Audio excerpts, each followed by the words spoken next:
I recently reread The Secret History, which I think I first read it maybe 3 years ago or something, and I really enjoyed it. And it is definitely a hyped book, but I think it isn't overhyped. Like, I liked it, and I liked it as much as I thought I would. So then that got me thinking, what are some other books that actually lived up to the hype? Because I feel like recently I've read quite a few where I was like, oh yes, this hit the spot I thought it was gonna hit. Another one I actually also read fairly recently. Okay, I am not gonna get up and get that book. So if I just put up a picture of it, it either means I sold it or it is not in these two shelves here where I have immediate access to them, so I will not be getting up to get them. And that would be the first Bridget Jones book, which my friend actually really loves Bridget Jones, so she kind of was the one who got me hooked on it. Like, we've watched the movie I think twice together now, and it's just so comforting, and just it's a good time. And the first one was just exactly what I needed. I wanted something like kind of fluffy, kind of like, it's pretty funny, like it has its moments. It's I don't think it's laugh out loud funny, but it's a good time.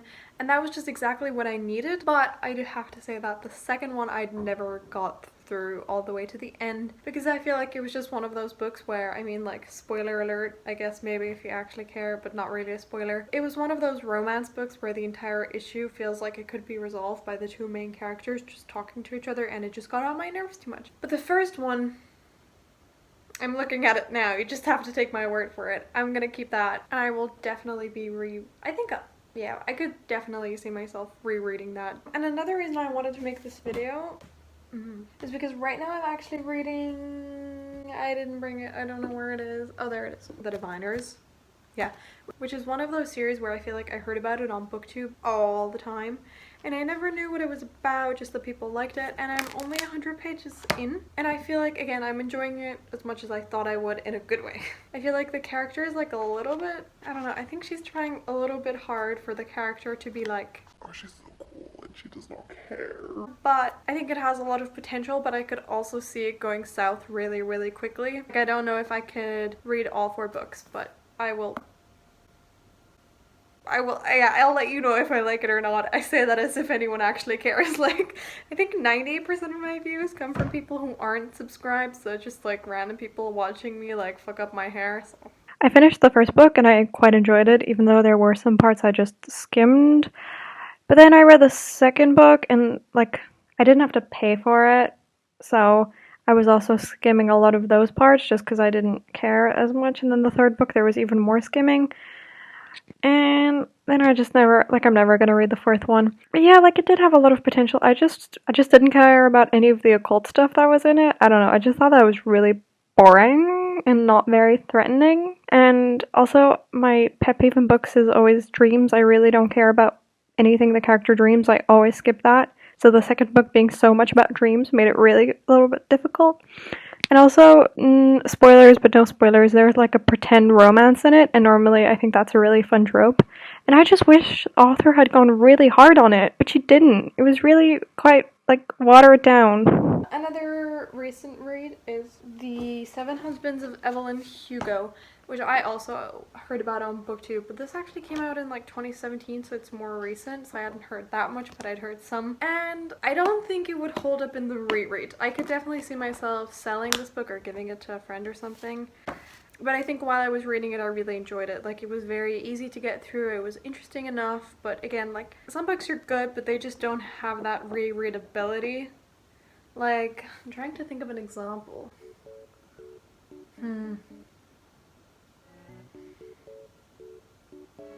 I can't think of an example. You know, there are books like that. Yeah, I thought this was just kind of, yeah. The vibe of me reading this book was like, you know, back in the day when you wanted to watch TV and nothing was really on that you were dying to see, so you were just kind of like just checking things out. And then you found something and you're really like, oh yeah, this is great, it's fine, yeah, I'll watch that. But you would never have like seen that in like the program and been like, that's what I'm gonna watch. That's how I feel about this book. But I would recommend it to people. Yeah, it was fine. But yeah, like, it's just solid. I've talked about this book for a really long time now. Just to say it's solid. This is split because I think Rainbow Rowell, oh, she's here. I can get her. Just one second.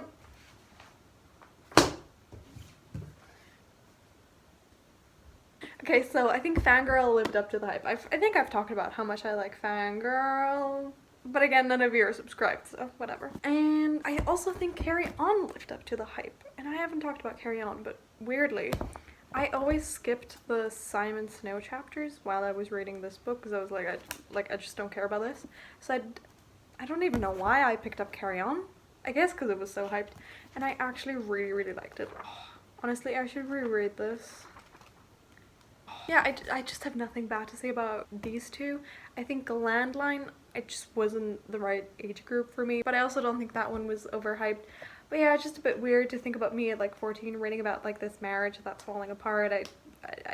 I don't know why I thought that would be a fun time for me, but I guess maybe just because everyone was talking about Rainbow Rowell. Didn't she release a book recently, actually? Oh, right, there's Wayward Son. Maybe I watched something. Somebody said this wasn't good. Let me check the Goodreads score, because Goodreads is the absolute truth about any book, I think we can all agree. 4 stars. I mean, how much does Carry On have? 4.2. I don't know if I'd read that. If a friend lent it to me, I'd probably read it. I don't know. This is taking a detour now. It's just me talking about books I may or may not be reading. This is more of an older read, but I think Rebel Belle was hyped so much on BookTube back in the day, and I think the first like 280 pages warranted all that hype, and then things kind of fell apart at the end, and then I only ever heard terrible things about the sequel, so I never read them.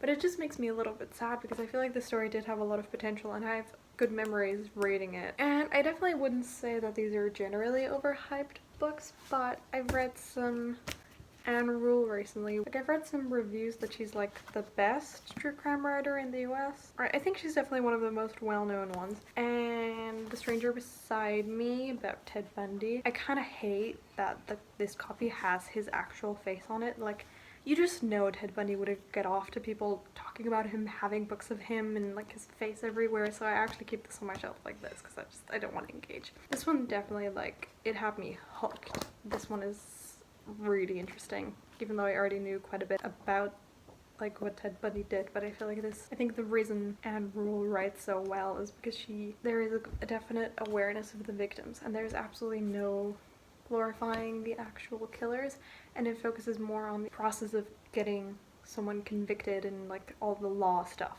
which I find interesting. Same with this one. It covers the trial extensively of Diane Downs, if you don't know about Diane Downs. Ugh. And then the Green River Killer, and I think out of all three this was kind of the weakest one, but just because the actual story isn't that interesting to me. But yeah, I think if you're into true crime and you've heard about Anne Rule and you've been considering it, I would go for it. Okay, back to something more fun. Since You've Been Gone, imagine me giving an explanation of what this book is about. If you were alive in 2015, you were at least aware of this book. And I think this one lived up to the hype because it was presented as like funny, cutesy, contemporary, and that's exactly what it is. Like, it hits the spot. I need to stop saying that. But then I read this one, and I'm actually gonna be selling this one. It was just, I don't know anything about it anymore. Like, I looked at the dogs on the cover and I was like, oh yeah, there were dogs in that. Like, I know she falls in love, but I mean, it's like a contemporary romance. She has to fall in love. I couldn't tell you a single fact about like the boy she falls in love with, or even about the main character. It was just so bland. And then I got to the ebook of the other one she has about the wedding, and I checked on my e-reader and I got like 10% into that one, and I just never picked it up again. And I just don't think I ever will. And maybe that's because I'm just not as into contemporary as I was when I read Since You've Been Gone. But I don't know, I just feel like it didn't have anything special, those last two. I've talked about these, so I'll keep it brief. But these, worth the hype. However, the third one? This didn't have to happen. Definitely reread those two again.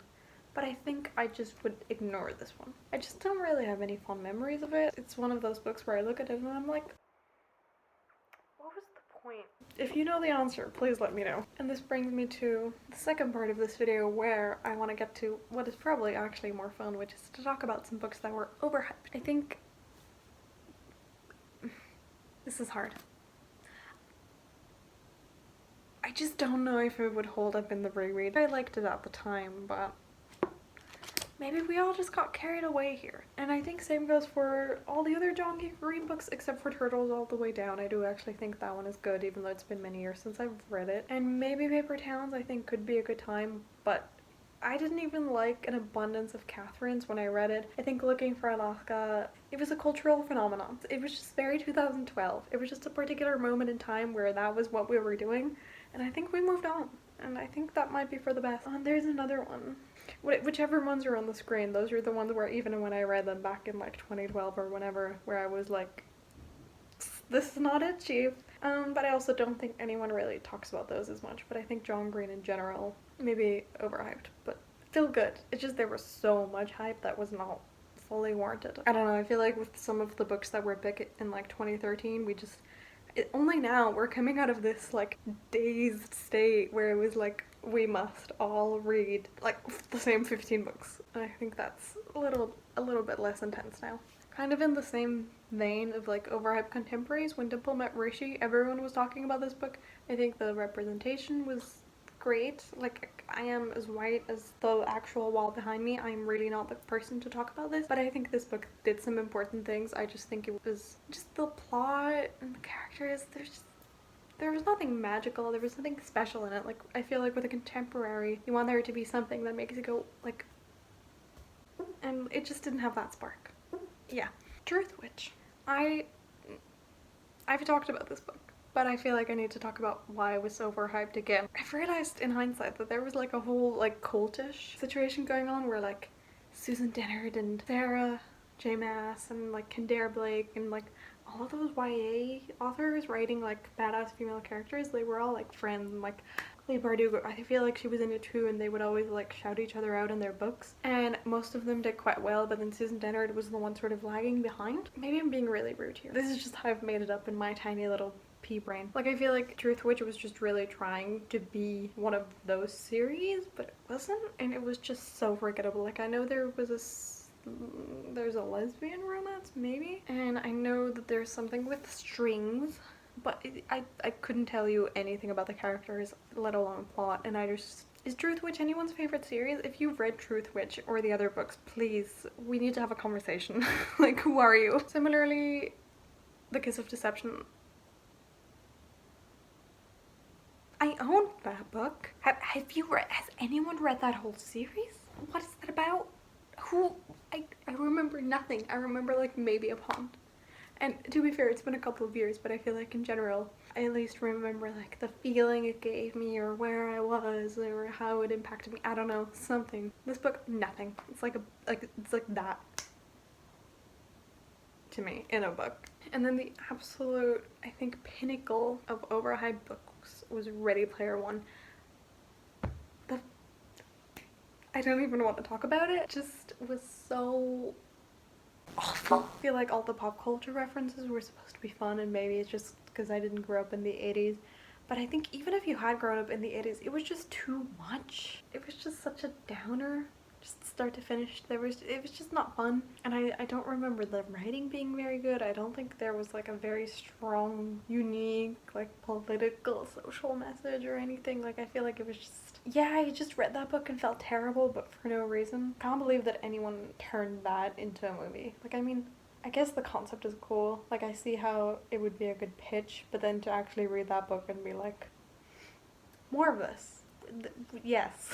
It's crazy. Also, this is in every video I make about books, I can tell when I've reached the point where somebody just like dislikes the video and stops watching because I just offend them so much. But The Name of the Wind by Patrick Rothfuss and the sequel, I think these are some of the most hyped fantasy books, and I think to a certain extent the hype is warranted. I read this one. It was good. It was really good. Like, it's great. The writing is excellent, and I think if you're into high fantasy or whatever, you've probably read this or heard a lot about it, and I do think you should read the first one. I think maybe it was a little bit long, but it was fine.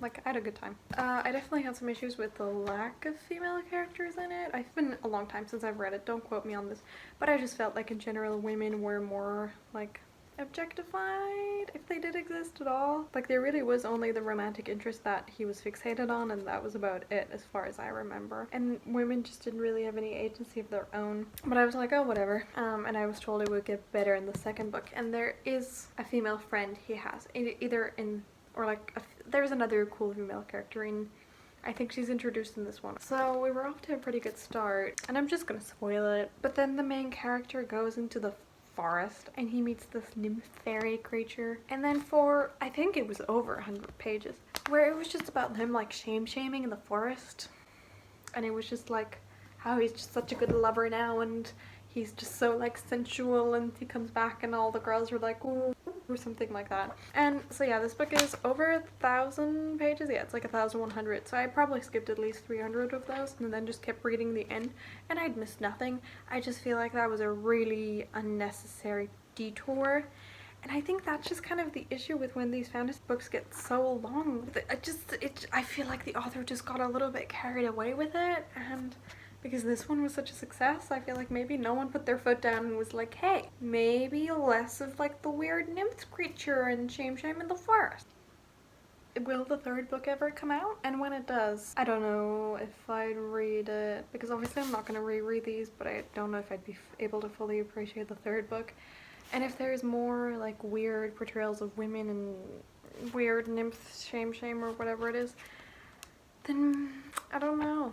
I don't know if I want to spend my money on that. I really don't. But yeah, if you've read any of these books, please let me know what you thought. Please let me know what books you thought were worth the hype, overhyped.